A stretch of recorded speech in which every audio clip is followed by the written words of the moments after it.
Le DAF Fresh Morning, c'est 104.5 tonnes de bonne humeur. Tous les matins sur Urban FM.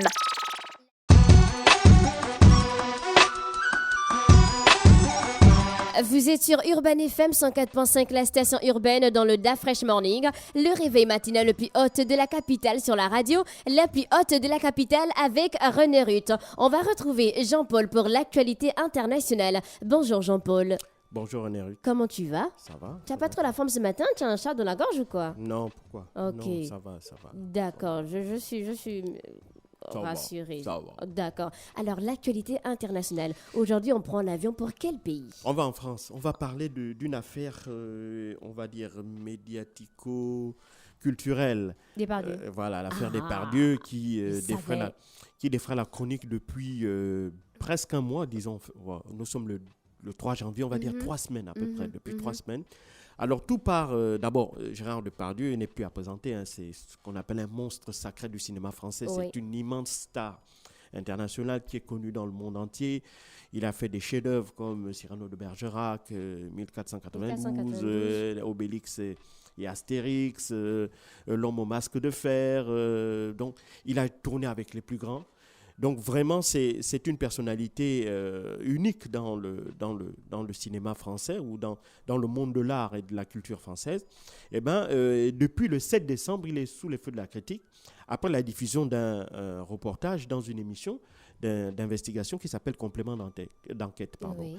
Donc le 7 décembre dernier, dans cette émission, dans ce numéro de Complément d'enquête, on y voit des images dans lesquelles on est dans une salle où il y a une petite fille qui semble avoir entre 8-10 ans qui fait de l'équitation. Et en off, on écoute la voix de Gérard Depardieu de manière très distincte qui explique à son interlocuteur pourquoi les femmes aiment faire de l'équitation. Alors, il dit que c'est parce que... Il fait quand même des commentaires, il y a une petite fille sur un cheval. Il fait d'abord des commentaires sur les femmes en général. Il explique à son interlocuteur la raison pour laquelle les femmes aiment l'équitation. C'est-à-dire que selon lui, les femmes aiment l'équitation parce que de la manière dont elles prennent position sur la selle, leur sexe est directement en contact avec la selle. Ouais. Et lorsque le cheval trotte, ces mouvements de haut et de bas font que leur partie génitale heurte la selle et ça leur procure le même plaisir, la même sensation que lorsqu'elles font l'amour.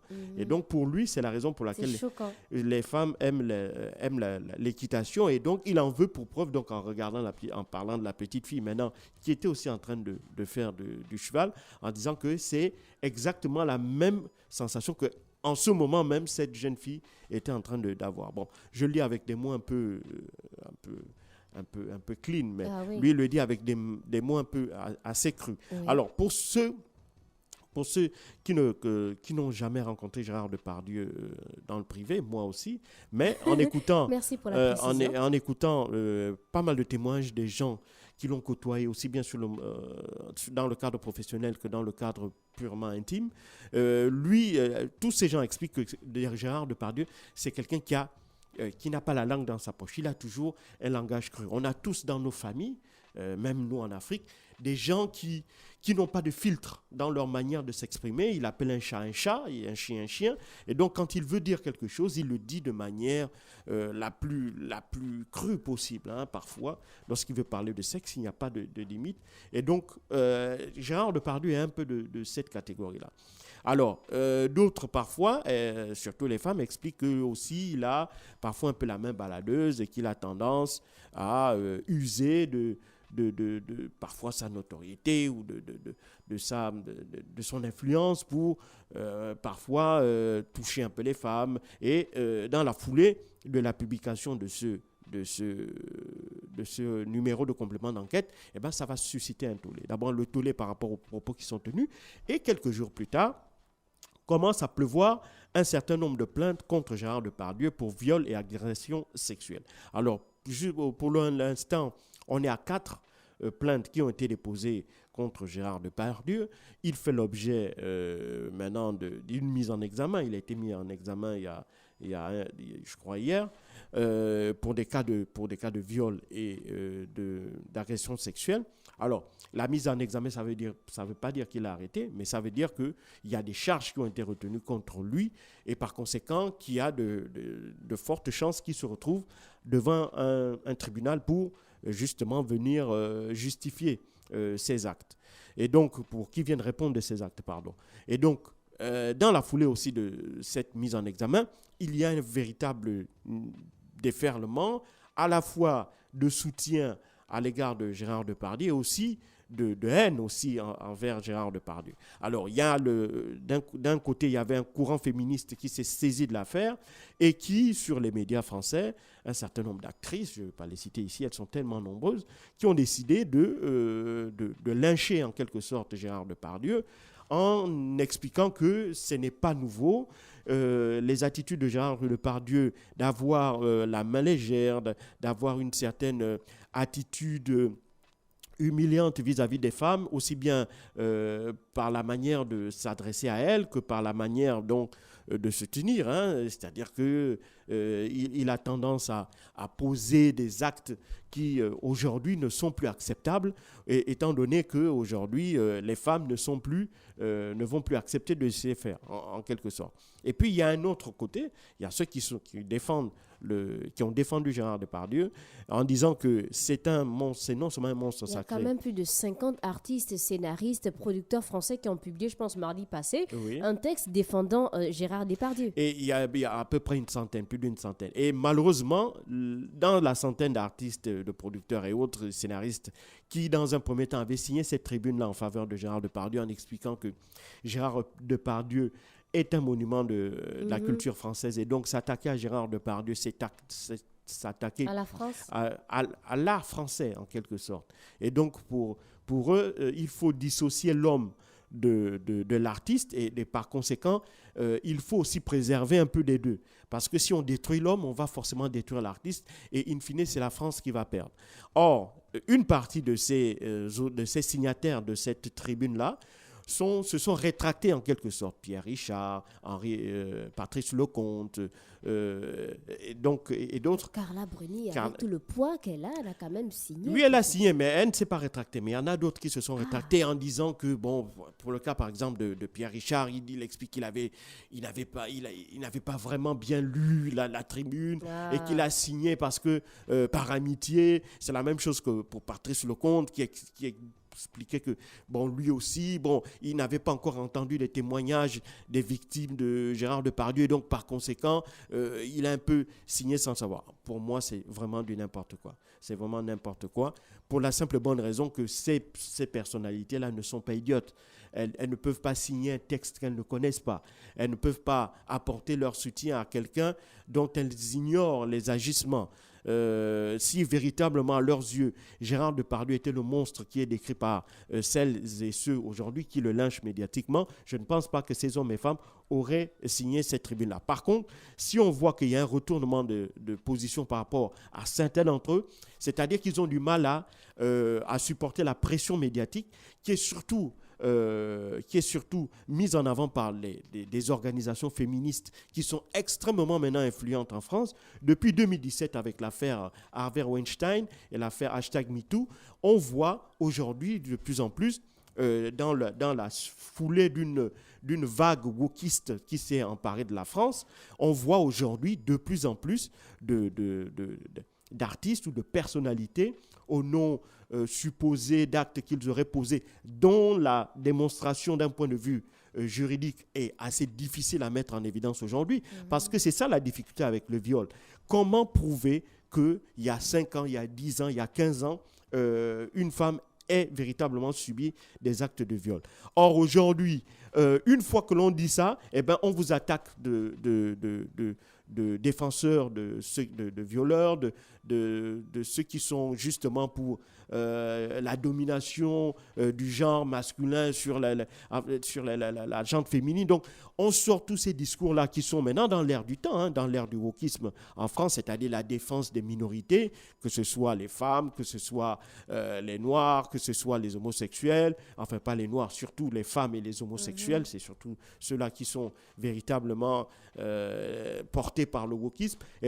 on est taxé on est taxé d'homme de personnalité de l'ancien monde, un peu comme on accuse Gérard Depardieu. Et donc, depuis lors, les accusations sont allées tellement loin, on lui a retiré sa Légion d'honneur, il y a un certain nombre de distinctions qu'il avait obtenues, notamment même jusqu'en Belgique, où on lui a retiré. Eh bien, Gérard Depardieu, pour le moment, il ne discute pas beaucoup, hein, il s'est même un peu retiré de l'espace médiatique pour, moi je le comprends parfaitement, pour un peu laisser cette tempête médiatique passer, parce que je crois qu'il n'est pas en situation de pouvoir répondre à toute cette multitude d'attaques qui, pour ma part, sont principalement injustifiées, parce que ces multitudes d'attaques-là se font alors que la justice n'a même pas encore terminé son travail. On considère Gérard Depardieu comme étant coupable, alors que la justice n'a même pas encore tranché dans cette affaire. Donc, le simple fait de défendre Gérard Depardieu en France aujourd'hui équivaut à un véritable lynchage de la part d'un certain groupe de presse. Et surtout, il faut aussi l'admettre, il y a un certain nombre d'artistes français, acteurs, producteurs et autres, qui lynchent Gérard Depardieu en réalité pour se refaire une véritable santé médiatique. Ce sont des gens qui, dans le cinéma français, n'ont aucun poids, n'existent pas, et donc se servent donc de cette affaire Depardieu pour exister. Je sais que certains vont bondir de leur chaise en disant que ce que je dis là est totalement inadmissible, mais c'est un fait, c'est factuel. Et donc, il faut laisser à la justice d'abord le soin de faire son enquête et de permettre la manifestation de la vérité. Et ce n'est qu'à la suite des enquêtes et à la suite du travail effectué par la justice que normalement on devrait maintenant se faire une opinion. Or, ce n'est absolument pas le cas actuellement en France. On a donc l'impression que la justice médiatique, la justice des lobbyistes, la justice des groupes de soutien médiatique aux LGBT+, et autres, sont même plus puissants que la justice, on dira la justice légale, au point où des hommes et des femmes qui font face à ce vent, à ce déferlement de haine de la part des groupes LGBT+, et autres, et des groupes féministes, font qu'aujourd'hui, l'espace, disons que l'espace dans lequel les hommes et les femmes avaient plus ou moins la capacité de s'exprimer librement, cet espace-là ne fait que se restreindre. Mais ça aussi, ça aura une conséquence à plus long terme sur les rapports sociaux entre les individus en France, parce qu'on ne le sait peut-être pas. Dans d'autres pays, vous prenez les pays d'Europe du Nord, comme la Suède, les chiffres sont alarmants. Le nombre de femmes célibataires en Suède ne cesse d'augmenter. Plus de 40% des femmes suédoises sont célibataires. Pourquoi ? Parce qu'elles n'arrivent plus à avoir des rapports sociaux normaux avec leurs homologues masculins. Pourquoi ? Parce que les hommes là-bas en Suède ont de plus en plus du mal à accepter cette espèce de déferlement médiatique ou cette espèce de jugement que portent les femmes sur la manière dont les hommes se comporteraient. Est-ce qu'aujourd'hui, en Suède par exemple, si un homme touche l'épaule d'une femme, elle peut porter plainte pour agression sexuelle? Oui. Si un homme touche le dos d'une femme, elle peut porter plainte pour agression sexuelle. Si un homme fait une blague un peu déplacée envers une femme, on peut l'attaquer en justice pour des propos sexistes. Donc tout ça fait qu'aujourd'hui, vous avez des espaces qui étaient des lieux de rencontre entre hommes et femmes dans lesquels, évidemment, ces rapports sociaux-là étaient en train de se développer, qui sont en train de dépérir en quelque sorte. Vous avez dans les boîtes de nuit, vous allez voir que quand vous regardez les images aujourd'hui, moi je suis tombé sur un documentaire, c'était quand même ahurissant. Vous allez dans une boîte de nuit à Stockholm aujourd'hui, vous avez presque l'impression que la boîte est scindée en deux. Vous avez un côté les hommes et un côté les femmes. Parce que, évidemment, il est de plus en plus difficile dans ces sociétés-là de nouer des rapports sociaux sans que cela ne puisse pour leur porter préjudice par la suite. Donc c'est vers cela que l'on tend malheureusement en France, et ça, cette espèce de justice des médias, de justice de groupuscules, qui défendent, qui érigent leur propre morale en étant comme la morale collective, ces groupes-là, en l'occurrence les groupes LGBT et les groupes wokistes là, ce sont eux qui sont en train de prendre la main dans l'espace médiatique français, et ça malheureusement Gérard Depardieu ne l'avait pas compris, parce que c'est quand même quelqu'un d'une autre époque, et aujourd'hui il est en train d'en payer les frais.